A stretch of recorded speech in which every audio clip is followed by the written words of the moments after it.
trying to bring you up on some things that we're working on in the legislature. So let's start with election security. Not a hot topic at all, right?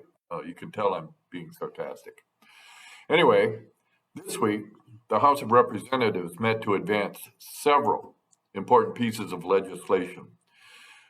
The most important bills in my mind were those attempting to increase security at the ballot box and restore confidence in the fair and impartial operation of our elections. House Bill 4838 was passed that will ensure that voting machines will never be connected to the internet until after the ballots are tabulated and a hard copy printout of the results has been recorded. Then and only then can the machines be connected to the internet to ensure swift transmission of the results to the county clerks, who will then post them online for everyone to see. In the Oversight Committee, we heard a lot of testimony about the confusion of whether or not voting machines were connected to the internet during election day, and if outside parties could access or manipulate results. This legislation should set aside any of those concerns people might have about the vulnerability of our elections to outside hacking. House Bill 4837 makes it illegal for the Secretary of State to give direct access to our qualified voter file to any outside groups interested in registering voters. Of course, getting people out to vote is a good thing, but the qualified voter file needs to be secure and only in the hands of state officials. We can't jeopardize our election security by giving outside groups direct access to input or manipulate the data within. I think they would call it buying votes.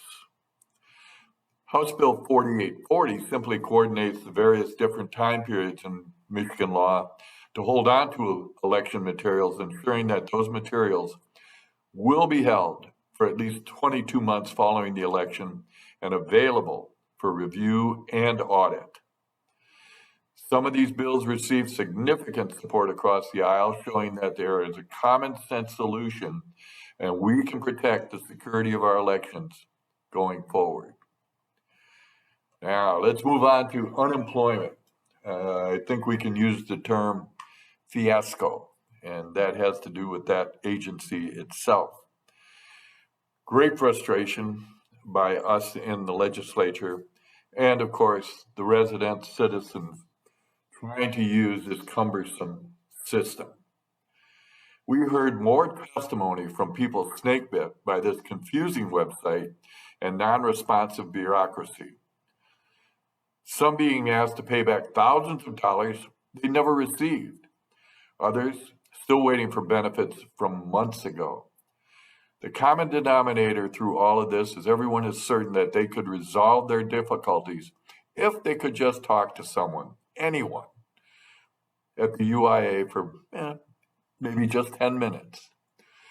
My staff is here to help you in any way we can. If you're having difficulties with unemployment issues, please contact my office in Lansing, 517-373-0843. It's not that we have great access with the UIA, but at least we can get through to them, make sure that they become aware of your situation and get back to you so that you've got some inkling of what's going on with your account. Let's talk census. We're getting a new top-line data from the census that was conducted last year. Shelby Township grew almost 8% and is just shy of 80,000 people now. Washington Township grew 12% and it has just over 28,000 people. Romeo went up by about 170 people, and Bruce Township rose 7% to 9,300 in their community. Now, Macomb County as a whole gained over 40,000 people and now sits over 881,000 people. I know what you're going to say. Great, more traffic on the roads. But it's important that we're growing as a county because we're able to access a higher percentage of our tax dollars that we send to Washington and Lansing to reinvest in our communities. That's important. If we're to go forward as a district, as a community, as a county, and even as a state, we need to be on board to make sure that the census goes correctly, the redistricting of the political subdivisions goes correctly, and that we really try to keep internal bickering to a minimum in the next election.